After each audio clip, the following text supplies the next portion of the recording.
I'm just waiting for him to say 4, 3, 2, 1, go.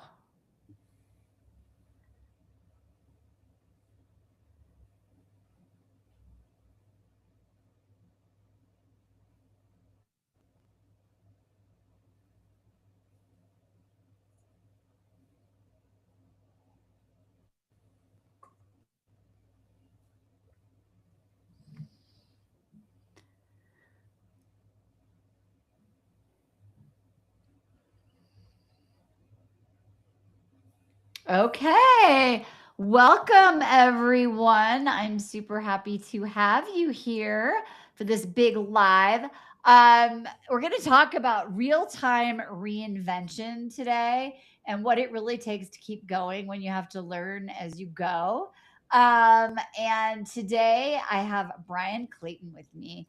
I think you're going to love his story. He started mowing lawns as a teenager with a push mower back in the day. And ultimately, he built one of Tennessee's largest growing landscaping companies, over $10 million a year. Then he sold it, and then he started over in a completely different world, technology. And now he is the CEO of a company called GreenPal, which is a platform that connects homeowners with lawn care professionals across the country, which sounds brilliant to me. None of that blow, what do they call it? Blow and mow, actual real lawn care. But the conversation today isn't just about business, it's really about grit and I think discipline and reinvention and humility and learning things that you weren't taught. And how do you, for those of you who are trying to create a new chapter, even though you've spent decades doing one thing, how do you stay in the game long enough to become the person who can hold the next level and really live the life of your dreams? So Brian, I'm so glad that you're here to have this conversation today. Marty, thanks for having me on. It's great to be here. Okay. So I think the thing I want to talk about first is like what does it take to actually grow something when you're constantly out of your depth? Because again, for those who are listening, whether you're building a company, starting over in midlife, even like getting a divorce or writing a book or trying to create something, um, everybody that I talk to gets frozen because they're like, I don't know how to do that. Like, I don't know how to do that yet. Um, so I'm just curious, like, if you take us back to the beginning, before Green Pal, before the big company, before the tech platform, like, who was the guy who was just like mowing lawns? Yeah, you know, uh, a lot of people that I talk to say, "Oh, my first business was a grass cutting business," and it's a great business to cut your teeth on what goes into running your own business. Everything from like customer service to marketing to bookkeeping, you got to do in, Yeah. in a grass cutting business. I just happened to stick with it. I stuck with it for 10, 11 years and ended up growing it to over 10 million a year in sales, and then it eventually was acquired. But looking back, it kind of felt like a video game almost, where I was just working one level at a time. Okay. Every level, I would kind of get some new skills, and I would like conquer the final boss of every level, and I evolved into a whole new person every year or two. And that's one of the cool things about running a business of any kind is that if you're putting your heart and soul into it, you are evolving, you're growing, you're becoming a person you would never have otherwise become because the business is requiring that of you. The marketplace is forcing you to level up, and that's how it was building my first business, and then selling it, and then building GreenPal. Every 2 or 3 years, I'm almost a brand new person, and because I'm doing things I've never done. I'm taking on challenges I never had to take on before, and particularly now today with AI, I'm doing all kinds of things that I never thought I would do, and that's one of the cool things about running a business is that the marketplace is going to require you to level up. So let me ask you this. If you think about, and I totally agree with that. I think that every time we have a dream or we have a desire, the person who's dreaming it may not be the identity of the dream, right? And so there's this like identity gap, right? And so it forces us to say, like, who do I become to be the person that lives that next level. That being said, I'm so curious. Um, like, what did that first business teach you, or even in the first years, that like school or business school or books like couldn't teach you, that those some of those lessons that you learned that were part of your evolution? Yeah, it was kind of funny. I was in business school at the time. I was getting a business degree at night and mowing yards during the day, and I had kind of this weird, like, I don't know, like it was like a tension between what I was learning in business school and what I was doing every day, and they weren't the same. Interesting. I remember I would go to business class, and I'd be like, "That's not actually how marketing really works, and that's That's not actually how business as I know it actually happens." And so a lot of the stuff that I learned really wasn't applicable to running a small business. Maybe it was to running like a being a manager at a big company somewhere, but right. not to being in the trenches and running a services based business like I was.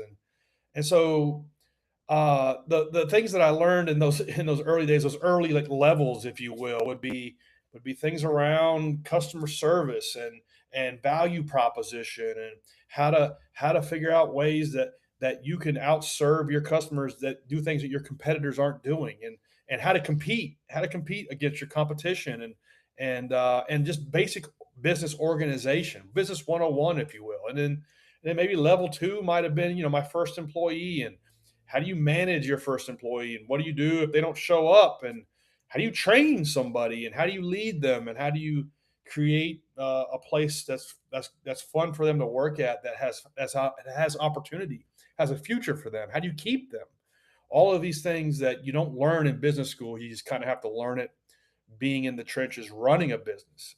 I think you could probably learn more running your own business for 2 weeks than you would in 2 years of business school. I think that's so good because I'm always saying to people like designing your dream life for business is iterative. Like you don't know what the next thing is until you actually do it and then you get feedback.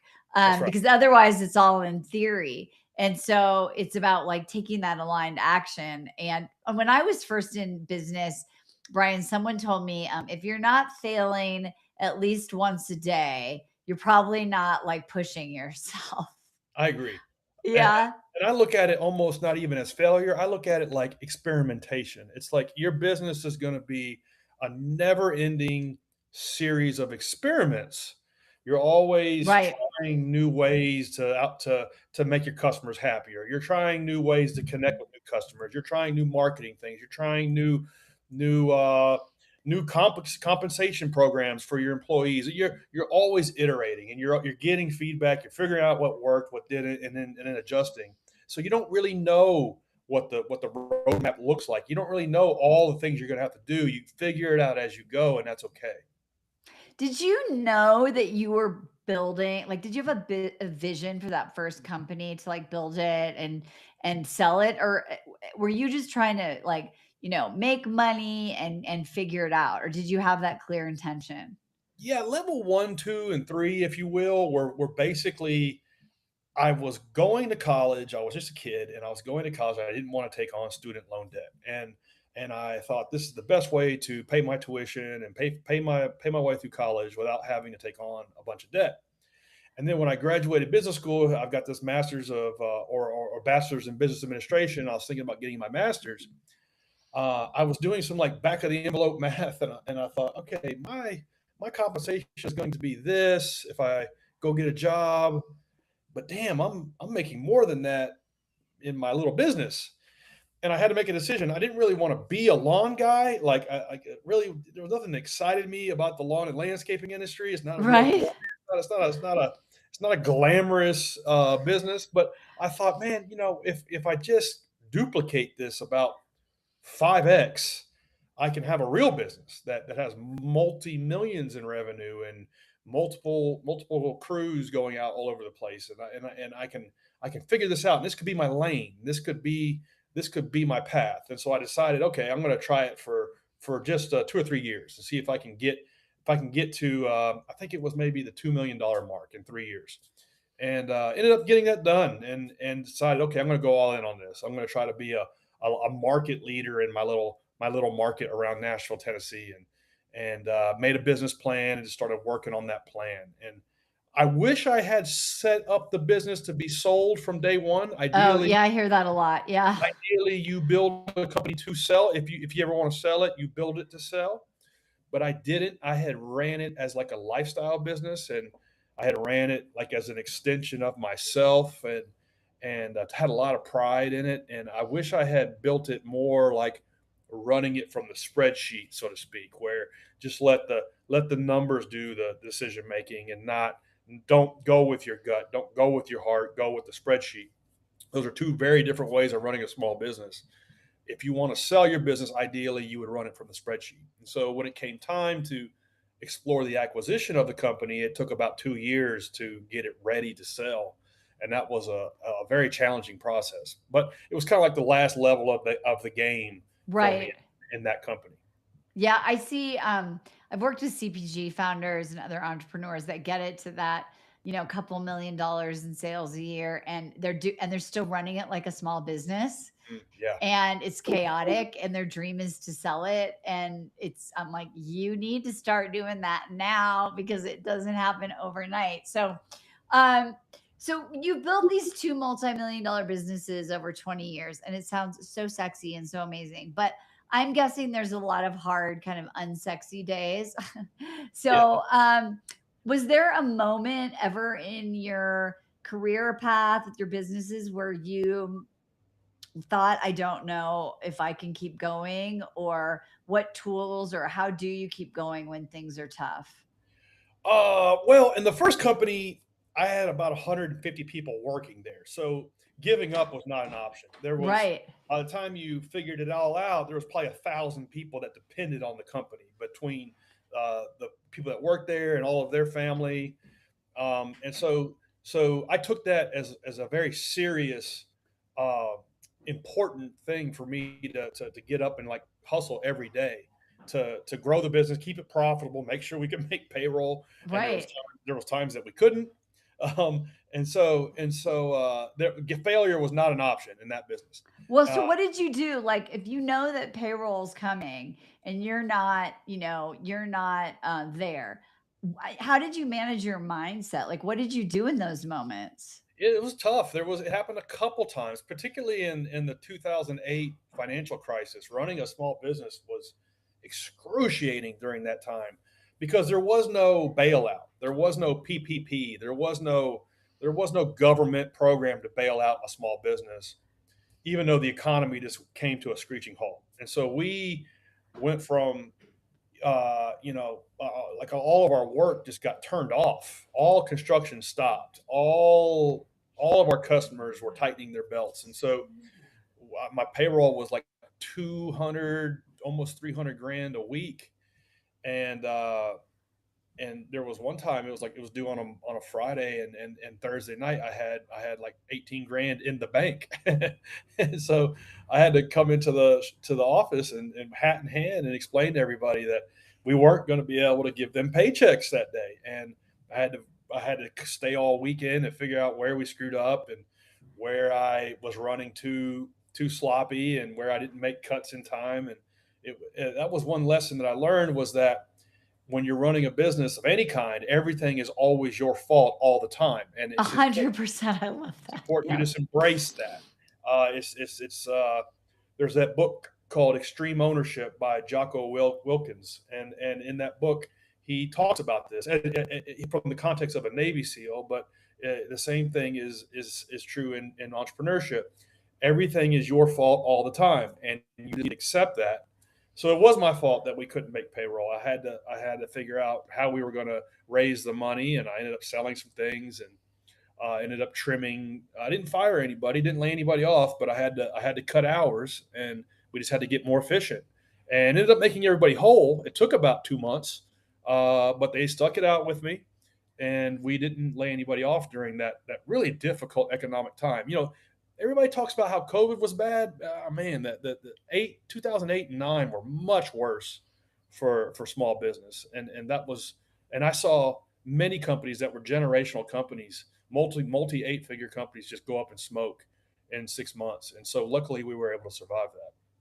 Yeah, I mean, I think that being able to show up and say it's my fault, but not in a blame, I'm a shitty person, but like, okay, I have seriously got to learn some lessons. And I think even in my own business, I had a multi-million dollar business and I ended up not wanting that lifestyle. But when I went in there and I was like, where am I keeping it too thick, so to speak? Mm, Because that's what other people do. yeah, Or as a leader, you stop paying attention to those things when you delegate. And I got some really good advice by someone that said, like, don't ever delegate anything that you don't know how to do yourself 100%. very And true. I got an F in that lesson until I was in situations like you're in, where I'm like, who set this up anyway? Why are we doing it this Yeah, way?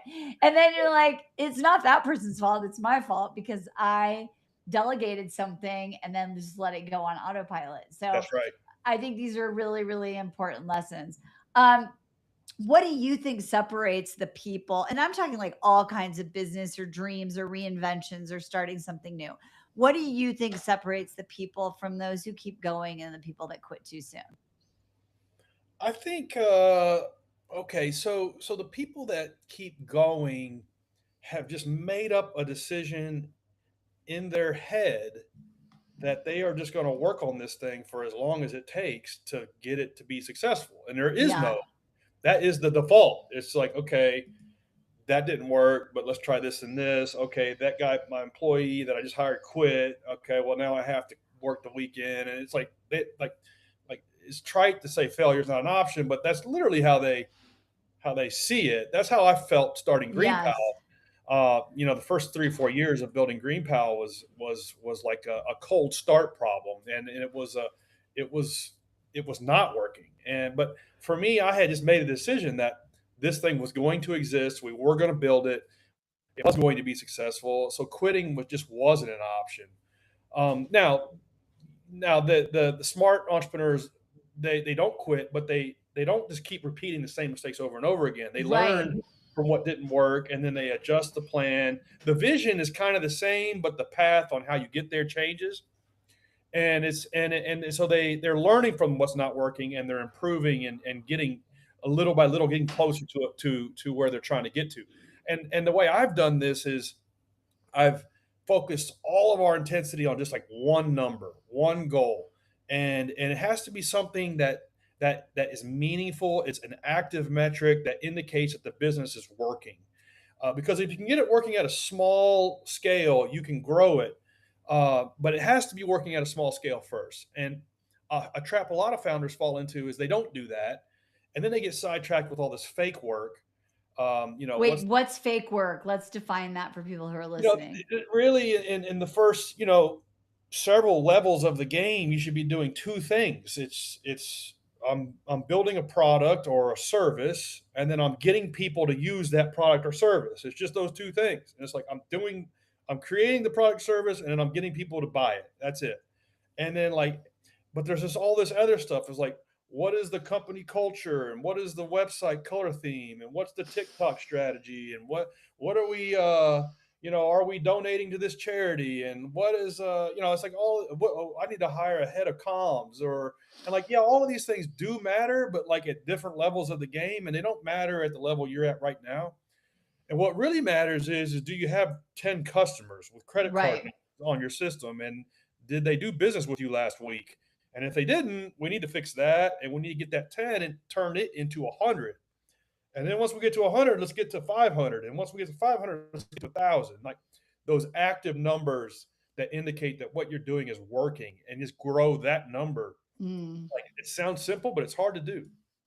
Oh my god. Yeah, no, it's like when I was coaching coaches, I'd be like, I need to do another photo shoot. I need to get another logo. I need to do, and I'm like, Oh yeah, no, that's just a distraction, yeah, right? From actually avoiding, selling yourself or yeah. selling your service or whatever it is. Oh, I Um, made this mistake. We made this mistake building GreenPal. We we did made that exact mistake. The first year, we had maybe a dozen people using it, and we were passing out flyers, trying to get people to use it. And I read a blog post somewhere about the founders of Mailchimp, the email automation software, yeah, and how they came up with this inspiration for the chimp, for the monkey, and how they designed him, and how he was like the brand mascot, and how that was important. And I took that seriously at the stage of the game I was in. And so I thought, you know what, we need a brand mascot. That's what we need. And so we I need a hired a monkey. designer, and we came up with Gary the Green Pal, and it was this good looking, like handsome lawn mowing guy, and like he's still on the website to this day. But we wasted 6 months when we had zero, essentially zero customers on creating our brand mascot. And so I'm guilty of this, and it's easy to fall into that trap of fake work. And really, what I should have been doing, is what I ultimately had to do, was calling the 20 people that tried the website last week and weren't using it anymore, Right, and fix asking them, that. "Hey, can I meet you at Starbucks and talk to you about your experience and figure out what we need to fix about the website? And I'll give you your next 2 mowings for free, but I need you to use it." That's what I needed to be doing. It's ultimately I got there, but I wasted 6 months. Yeah, I call that fake hustle. Yeah. Fake hustle. Hey, yeah, yeah. Oh, it's easy to do. I've done it. We've all done it. The other thing, I before we go on, I just want to talk about that commitment, that I'm not going to like I'm not going to give up, right? Like in those 10 people that weren't using it, it wasn't the thought of like, oh, I guess maybe I'm not meant to do this, right? It was that attitude of like, what am I learning? What am I growing? And I had dinner last weekend. My daughter's friend, they're like 24. She said, so, my sister went viral. She's literally famous. She got famous in the music industry in like 2 months. And I was like, what? Like, how does that happen? And I said, is she freaking out like with that success? And you know what McKenna said to me? She said, my sister's believed since she was 12 years old that she was going to be in the music industry. And she just never doubted it. And she just believed it. And she lived that way. And she recorded and she acted as if, and she just put out the work and she got feedback and she kept going. Right. And I thought, what did, and she said, so I said, so is she overwhelmed or intimidated? She goes, no, because she just knew that she was going to have this career for herself. And I think that that's what you're describing. You're like, I don't know how it looks, but like I know that I don't want to go work for someone else, and I know that I can make money, and I'm committed at that level because I know I'm meant to have this life and do this thing.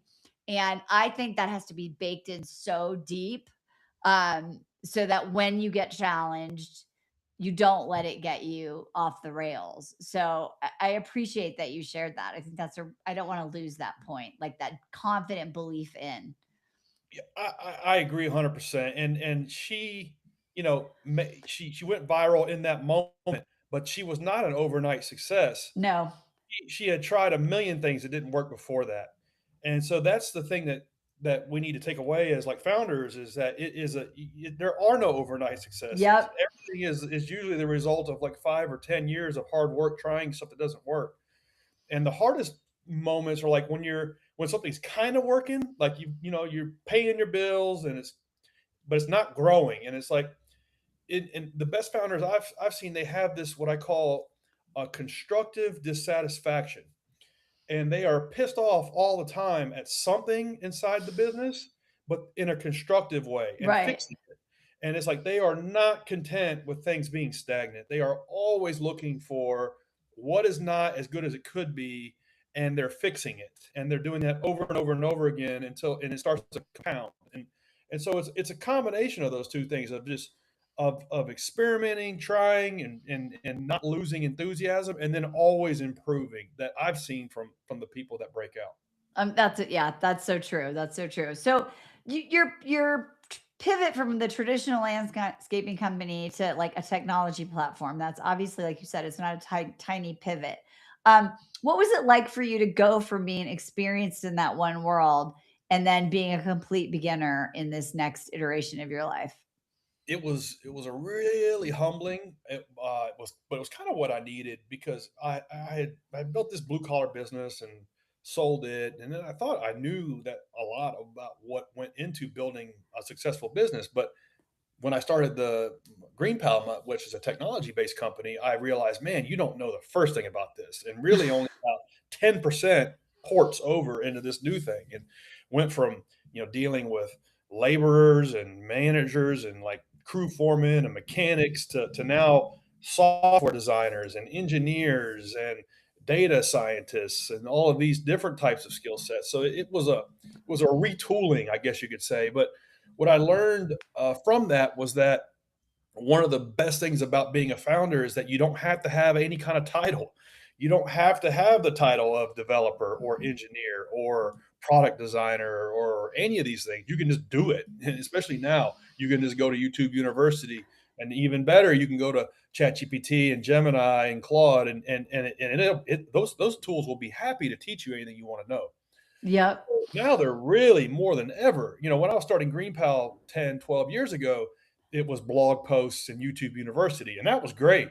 But it was still kind of like half the battle was figuring out what was good and what wasn't, and learning from that. But nowadays, there is zero excuse. You have this tool, and all it wants to do is just make you happy. You, Right. I have a saying that even now today, running GreenPal, as I say, stop being lazy and ask ChatGPT. And the reason I have to like tell myself that and tell my team that is because when you ask ChatGPT something, it's going to put you to work. It's Right. going to give you the answer, but you have to do it. And a lot of times we don't use the tool because we know it's just going to tell us exactly what to do, and then we just got to go do that thing. It'd be like asking ChatGPT, "I want to lose 10 pounds in the next 30 days." It'll tell you exactly how to do it. And if you don't understand, you can say, "Explain it to me like I'm an eighth grader." And it'll tell you exactly how to do it. And you say, "Tell me what I got to do every single day," and it'll tell you every single day. But you still got to do it. And so I think that's what Right. causes a lot of like cognitive like overhead people using these tools. It's because they know, and I know in the back of my mind, I'm going to have to do something I don't really want to do, but the answer is right there. That is so true. It's again, I think the smarter you are, the better higher level avoidance strategies that we have. and Yeah, um you can and justify forgetting anything. to use the tool. I Yeah. had a client just yesterday. I'm like, for her, what she wanted to do, I was like, switch to Claude, switch to Claude, switch to Claude. I don't know. I don't want all my stuff is on GPT. I don't want to switch over. And I was like, for what we want to do here, like this financial modeling, Claude is going to kill it. And she was like, oh my God, that just saved me 3 hours. And she put it, she's like, oh my God, like I see how this creates like doubles my income, right? Over the next. And so, but then she has to execute, right? All the ideas that we talked about. So I think that's a really important thing. I'm curious. I like this question because I was thinking, how would I answer it myself? But what did you have to unlearn from the old business in order to succeed at Green Pal?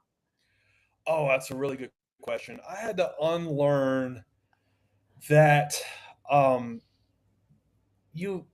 So when you're running a traditional type of like hand to hand combat in the trenches, I guess you call it blue collar type of business, you can just work really hard on kind of a known game plan, and you can kind of reverse engineer competitors and just do it better. And so long as you work 7 days a week on that, you will be successful. You just put in the work, and like you can connect the dots between point A and B, and you can get there just through grit. And you will be successful if you work hard enough. Fast forward to building GreenPal, a technology product. Anytime you're building something that is a tech product, most of the time you're inventing a brand new thing from scratch that does not exist. Mm, And there is no way to brute force your way to success. You can't make people want to use it. You can't make people know about it. You can't just like bend the market to your way. You have to solve problems that are out there, and you don't necessarily know what those are. And so the only way to kind of get in there is just to like we said earlier, iteratively work your way through trial and error and talking to customers and talking to users and figuring out how you meet their needs and make a product that they want to use. And so if you're, it doesn't matter if you work 7 days a week on the wrong things, building the wrong thing, you'll actually just dig a deeper hole that you'll never get out of. And because you'll waste your resources and you'll run out of money. And so I had to unlearn, just like the like, if there is no way, we will make one type of mentality, and figure out a new way of doing things, which is okay. Let's And the way I describe it is, let's fire bullets and then fire cannonballs. Let's test a few things. Let's iteratively like put some things out there. Okay, did people like it or not? What do they say about it? Okay, are they voting with their pocketbook? Okay, and then doubling down on what works and what doesn't, and not just going like all in and is driving off the cliff and not even leaving skid marks on an idea that I thought was the right thing. So that's what I had to unlearn. It's very different building a traditional business versus inventing a new tech product. That is so, so brilliant. One of the things that I do and I help people design their lives is I use this design thinking model out of Stanford, which is basically built to help consultants design products, which is what you're talking about. And I think that this is such an important piece that I want everyone to hear. You're like, I have to talk to the 10 people at Starbucks, right? Like they call it the empathy stage, the design thinking model, which is like I have to really have total empathy and understanding for the user of the product. Right. And what you think that they want doesn't matter as much. You have to really be open to what someone else wants and let go of your attachments to how you think it's going to work. And I think that is a big place where our ego can get in the way. And then also, this is the slower you go, the faster you get there, Yeah, right? slow is Like, fast. yeah, right. Like, okay, well, before we iterate and build the next thing, let's look at the whole sect of people that use the small, what do you call it, pellets or the small Yeah, balls, yeah, right? yeah, yeah, And let's really let's find out, let's test it again. And you do that with your life too, right? So before you quit the thing, you go, okay, well, what am I maybe interested in? Before I quit my job and get a website and hire a designer, like let me try coaching a few people. Let me see if I'm interested really in technology, right? And so I think all these things apply in so many different ways in our own life, and they give us permission um, to not do it, do or die. And actually, Brian, it's kind of funny that you say that because it's almost like the old way was, you just go off the cliff. yeah. And And not only as our I think people in middle age are like they don't have that in them anymore. yeah, right. I only got a couple But also swings of this is play the left. smarter way. Exactly. I can't afford to burn a decade on an idea. I need to figure out No, what's working and double down on what's working. absolutely. Okay, my last question. So, how do you stay consistent when you're not, and we've kind of talked about this, but when you're tired or you're not seeing results yet and you're doing something new, you're in the messy middle. How do you stay consistent with your action and not get sidetracked by fake hustle or avoiding the tools? One of my favorite books I've read in the last 5 years is Atomic Habits, and in that book, Hmm. what's the guy's name? James Clear. Yep. He said, all that book is about is just your daily habits and how people don't rise to their goals; they fall back to their habits. And a lot of that book is about personal habits, and whether it be weight loss or relationships and staying in shape, and things like that. But what I gathered from that book was that actually, as a founder, especially in the early days, it's your business success hinges on your daily routines and your daily habits. And Yep. so for the first year, it really isn't all about the goals. It's all about the inputs and just working the inputs. And it's like, okay, Monday is blog post day, and Tuesday is podcast day, and Wednesday is talk to 10 customers day, and Thursday is sign up for the product myself and do my own user testing session, and Friday and Saturday is marketing day, and these aren't like the definitive things I'm recommending. What I'm saying is like you have a routine and you have a plan and you're working the inputs, and then like the goals kind of take care of themselves. So you really aren't Mm, just kind of like floundering. You're grinding on the inputs, and then you're measuring that against some, like I mentioned earlier, some small number that is growing. It took us 2 years to get 100 people to use GreenPal in a week. I thought it would take a week to do that, but it took 2 years. But when we got to 100, we celebrated it like it was a million. And now we have 300,000 people using it every week to get a lawn mowing. We want to get to a million, and so I think you got to like identify whatever that metric is. If you have a bakery, it's number of bagels sold that day, and you're just figuring out how to grow that number and making it attainable at first, and then growing it, and then celebrating the milestones as you knock them down. I think that can kind of keep your enthusiasm as you're getting through the first 2-3 years, which are the hardest. I love that. What I hear you saying is you celebrate the small victories like they're the big ones, because if you're climbing up the mountain, you get to the first peak and you go, "Oh my god, I have so much far to go," and you don't sit there and you don't sit down and have a freaking Cliff Bar and enjoy the view, Yeah. then it's hard to keep being motivated. Okay, my last question. You've been on over 500 podcasts, which is amazing. What do you wish more hosts would ask you? Oh, wow. That's a great question. I guess it would be the things that nobody tells you about when you start a business. Nobody tells you that nobody tells you that nobody's going to care about whatever it is you're building. The only people that are going to care are the customers for whom you're solving a problem. Because a lot of times we start businesses because we're chasing a lifestyle, and we want the good entrepreneur life. And so, as we want to build something that people care about, and we want to build something that we're proud of. But the reality is the only people that care is the customer for whom you're making their life easier, better, and nothing else matters. Your friends aren't going to care, your family isn't going to care, and don't expect them to. They're not. So nobody tells you that. Um, I saw a meme on Instagram the other day, and it was this meme where it's Charles Oppenheimer from it's a clip from the movie Charles Oppenheimer, and it's Charles Oppenheimer, and he's naked in a chair with his legs crossed, and he's sitting there, and he's got the weight of the world on his shoulders, and he's thinking, and underneath the picture it says me, about to just quit my corporate job and just go start a coffee shop. And I thought, okay.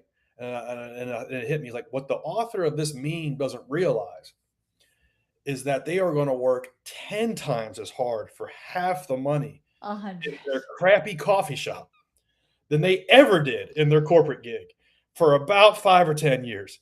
And they have no clue about all of the taxing authorities and pissed off customers and suppliers and all of rent and health codes and all of these things they're going to about have to deal with 7 days a week, just to hope to break even.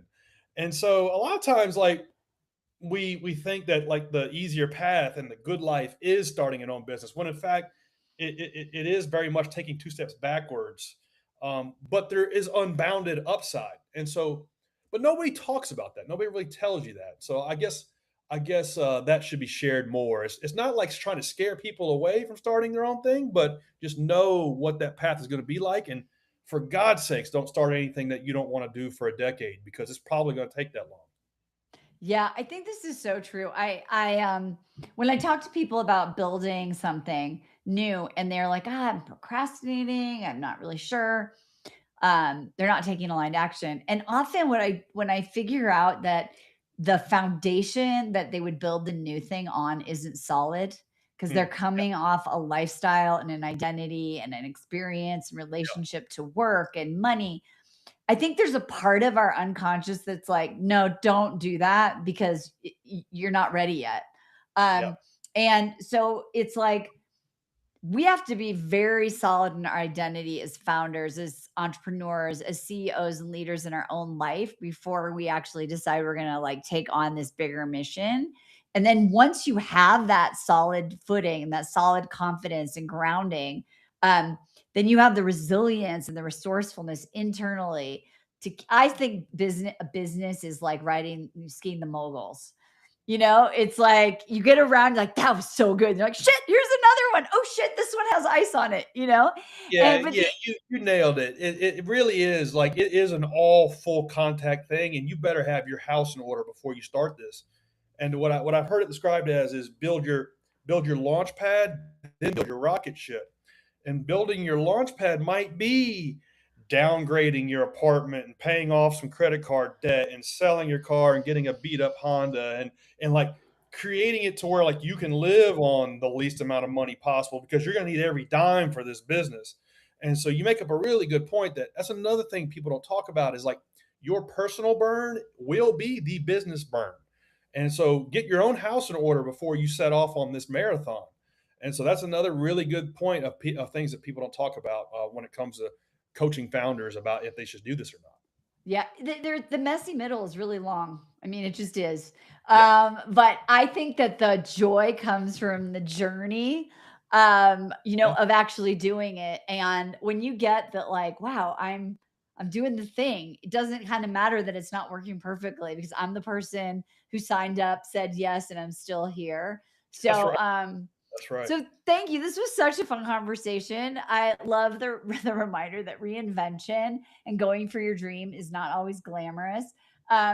It looks like discipline, humility, staying curious, facing a team of hundreds of people and saying, "Sorry, I can't pay you this week," and being willing to learn the next thing even when you don't feel ready for it. So Brian, I'm obsessed with GreenPal. I was like, I need this. Where can people find you and learn more about GreenPal? Well, Marnie, I appreciate you having me on today.